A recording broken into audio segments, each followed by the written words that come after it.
Hello,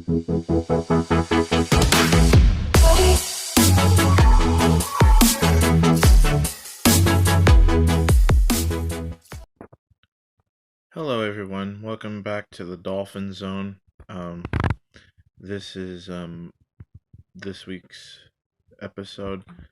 As you can tell, I'm not very happy. We lost 23-21 to the New England Patriots.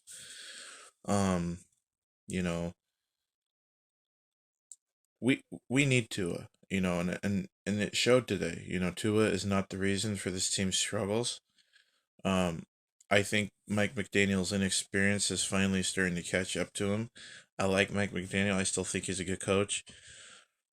But at some point, if you're Stephen Ross and Mike McDaniel, you've got to ask yourselves, can we actually get to a point where we can win a Super Bowl? And I'm going to tell you right now, with as bad as this defense is, now granted, some of it is not entirely the defense's fault. Some of it is, I think, is just the stupidity of Josh Boyer, and they need to fire his ass. And I really feel that way. And I think if we can get some more depth at the defensive back position, that'll go a long way as well. And I'm gonna bring up the stats here in a bit to show you how the Dolphins did today, but like I said, unacceptable defensively. Now, granted, not one of the defense's worst performances by far this year, but also not one of the best. And it's just getting sickening. We have to beat the Jets next week, and then the Bills have to beat the Patriots, and I hate the Bills with a passion. And I refuse to root for Buffalo, but this is the one lone time I will make an exception and root for them. It, it, it it's just insane. People want to say that Tua is not a quarterback or whatnot, but but all I gotta say to you is this: without Tua, this team is complete dog shit. I'm being honest. This team is complete dog crap.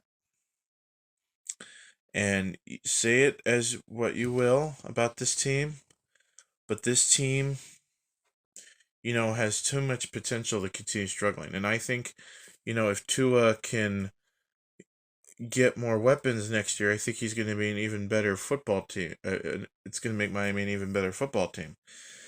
And it's just mind-boggling. And I'm not going to say, that one particular player or anything like that doomed us in this game, but there were a lot of different things that did not help us. And I'm just sickening. I'm just sick about it. And I'm going to show you the stats from this game here in a second. And it's just to show you how much we dominated New England and how we should have won this football game, and you'll see why I'm frustrated. So stay tuned, stick around. Let me flip the camera around. I mean, look at this. Time of possession, 34 minutes to 26. 21 first downs as opposed to New England's measly 14. 333 yards of total offense, 242 for New England.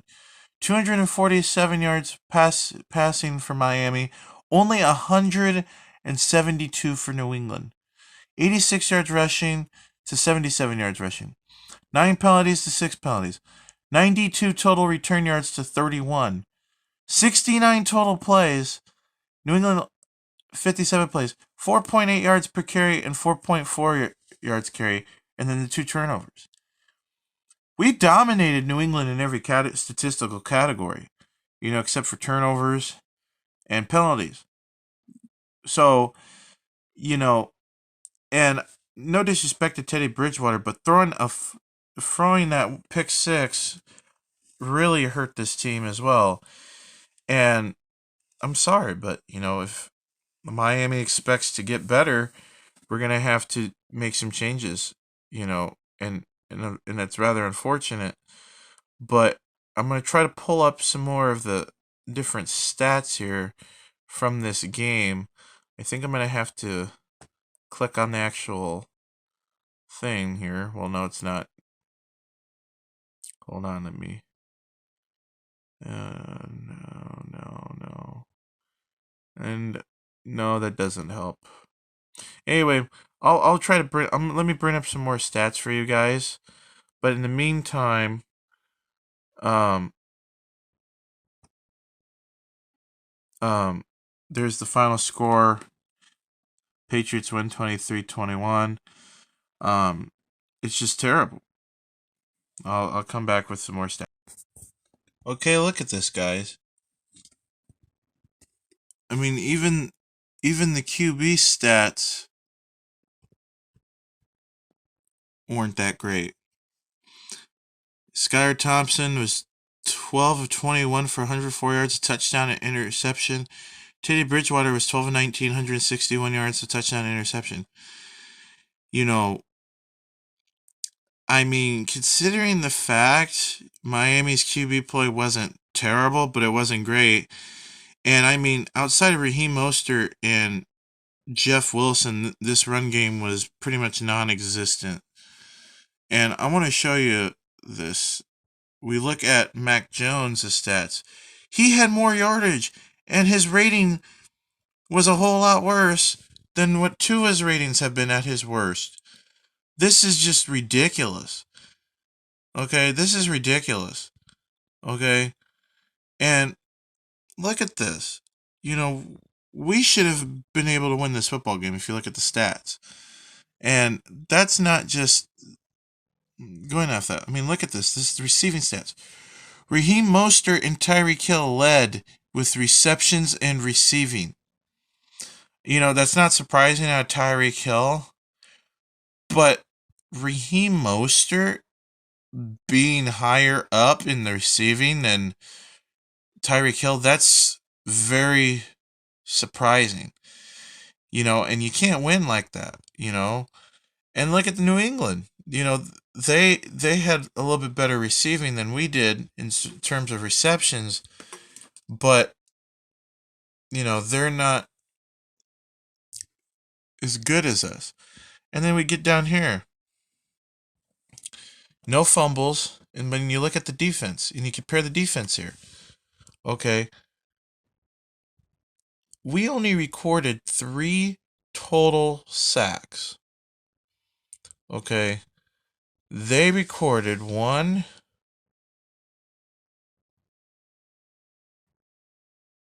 2, 3 sacks as well. But they also had the 2 interceptions. And that's unacceptable for Miami. You know, you can't win football games like that. It's just not possible. You know, and it's very unfair to Coach McDaniel, you know, to say that this is entirely his fault. It's the team's fault. You win as a football team and you lose as a football team. It's as simple as that. But this is unacceptable, you know, right here. You know, they had a chance to win this football game at the end. They fell short. And I get that. But look at this. Look at this record away. 3-6. 3-6 away. Okay? That means Miami is 5-3 at home. You can't have a winning record and be a playoff caliber team if you're 3-6 on the road. It's just not physically possible. And whatnot. And for those of you who are looking for an update on the Niners Raiders game, with 7:39 left in OT, 49ers have the ball, first and goal on the Vegas 3-yard line. So I think in all likelihood San Francisco is going to win that game. Just so you know, if you couldn't tell from the scoreboard right there. But anyways, enough of that. But you know, it's unacceptable. It really is.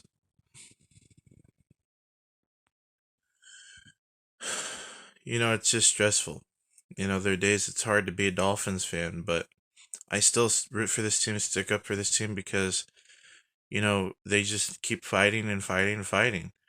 You know, and there's hope for this team. I mean, if you look at this team compared to last year, we were only blown out in one game this year, and that was the San Francisco game. And if you want to get technical, that wasn't really a blowout. That game was just closer than what the score indicated, type of scenario. I mean, really, the only ass whooping we got this year was against Baltimore, but we came back and won that game. And that game is a good example of why Tua is one of the best quarterbacks of all time. And since some people clearly can't understand that, I'm going to show you the touchdown passes that won us the football game, and you tell me whether or not if he can throw the deep ball or not. Because I can tell you right now, that dude can ball, and anybody who says Tua sucks, they can go jump off a bridge, okay? Because Tua is not the reason for this team's issues. There's a little bit of everything, okay? Teddy Bridgewater, he for damn sure, and so did Skylar Thompson, prove that the quarterback situation is a mess. But Tua isn't the issue. They showed that Tua is the quarterback for us. You know, and if we have to go and get another guy, kind of like Taysom Hill or whatever, next year to back up Tua, I'm fine with that. But, you know, you just can't expect to win football games if if you just can't finish a football game, and that's just what today simply was. But it's unacceptable. 5 straight losses. It's freaking ridiculous. We're a better team than that. So I'm going to show you guys really quick the touchdowns from that game, and I think that you will find it very, very interesting because he doesn't throw just one; he throws two. And you guys need to hear Kevin Harlan's reaction when Tua throws the football, because Kevin Harlan's reaction says it all. Okay, enjoy. Now, before I show you the deep ball touchdowns that Tua threw, you've got to really see this touchdown right here. And Tua really shows why it shows his accuracy and his insane skill set. Just watch this, okay? Just watch this. It's insane. Mostert, one on top of your screen. Tagovailoa. Here they come with Washington. There he goes. Oweh chasing. Touchdown, Craycraft. 2-yard throw. Tagovailoa with his third touchdown pass today. See that, guys? That's insane, isn't it?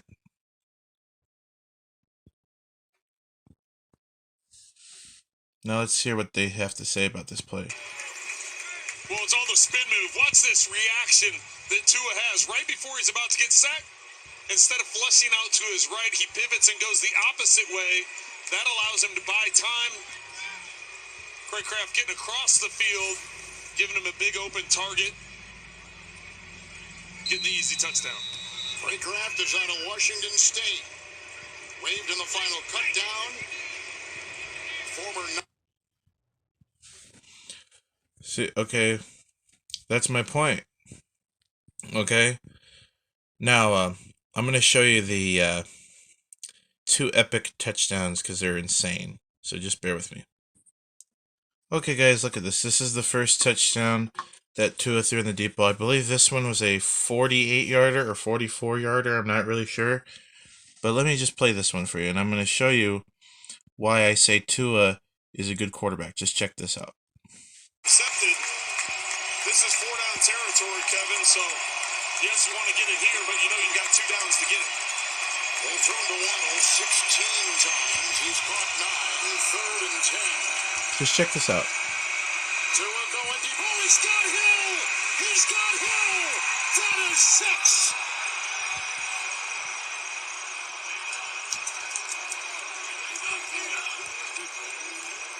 And the Dolphins are back in business. Well, there's trips to the left. And you want to say this guy can't throw the ball? Hill is by himself to the right. I dare you to now after seeing that. Off the left side, so that means on the backside, Marcus Peters is one-on-one with Tyreek Hill. Looks like the rookie Kyle Hamilton and the safety is back there as well. He just gets caught up watching the eyes of Tua. See that, guys? That's what I'm talking about. I'm going to show you that other touchdown, and then I'll wrap things up with the video. Okay, now look at this. I believe this is the 60-yard touchdown he throws, so just check this out.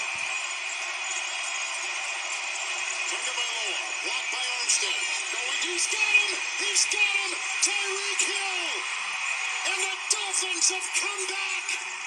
60 yards! Unbelievable! You better believe it's unbelievable. And Tua is the only QB who could pull that off, just so you know. An extra point from tying the game after being down by 3 touchdowns. Here's Tyreek lined up on the rookie Armour Davis, and there's really not a lot to it. It's just a matter of, hey, I'm going to run by you.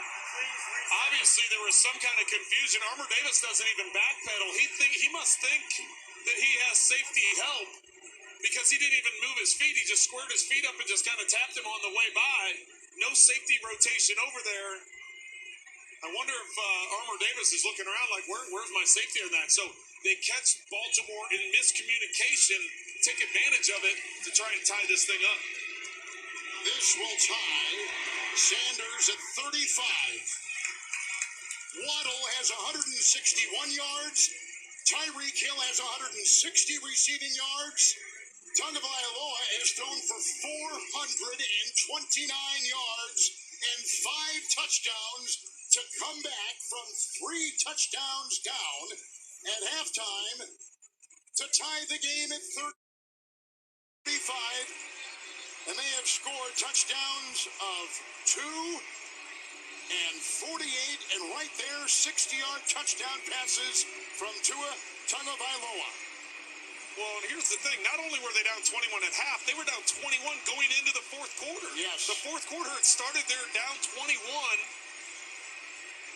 Some are going to go back to John Harbaugh's decision up by 14 at the Dolphins' 41-yard line. You can see the defensive back here is all looking at each other. There's Hamilton and Armour Davis, and Williams gets involved. They're like, wait a second, what coverage? That miscommunication. That's what happens when you have young players. You hear that, guys? Miscommunication. Miscommunication.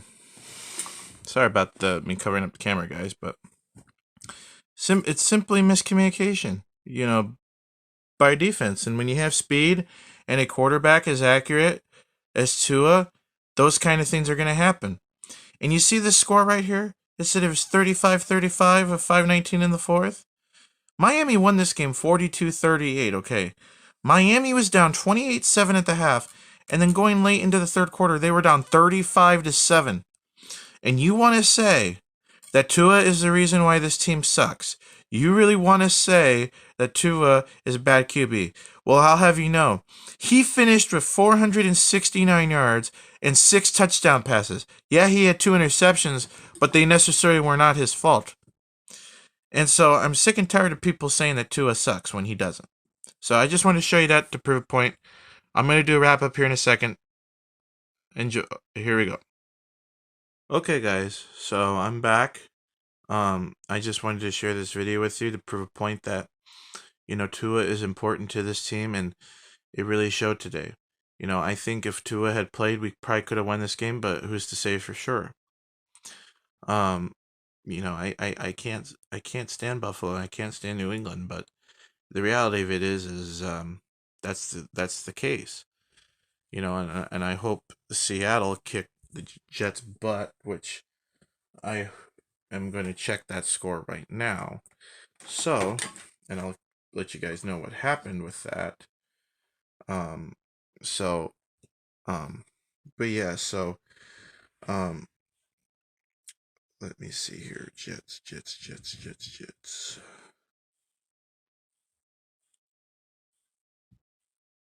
Okay. So it's loading. And the Seahawks beat the Jets 23-6. Okay. 23-6. Okay, let me show you. So look at that, okay? Now I'm going to click on the stats, okay? Mike White, 2 interceptions, 240 yards passing, 0 touchdowns. Okay. Miami has the Jets next week. Okay. It doesn't matter if Zach Wilson's their quarterback or Mike White. We should be able to win this game because they're coming into Miami. And like I said, Miami does well at home. You know, but you can't underestimate the Jets, okay? You just can't. So, again, just because they lost today to Seattle doesn't mean that's going to be an easy win for us next week, okay? Because it's not. So, I just wanted to make that clear to you guys. So, um, okay, that will be all for this video. If you like this video, please subscribe to my channel. And and as always, see you next week, as I will have a update like I do every week with during the NFL season about the Miami Dolphins. So if we make it to the playoffs, I will do a playoff weekly video. Otherwise, if we go into the off season and they make some announcements, then I will make a an announcement video for any off season moves. Thank you for watching, and I hope you enjoyed this video. Peace out. Stay awesome.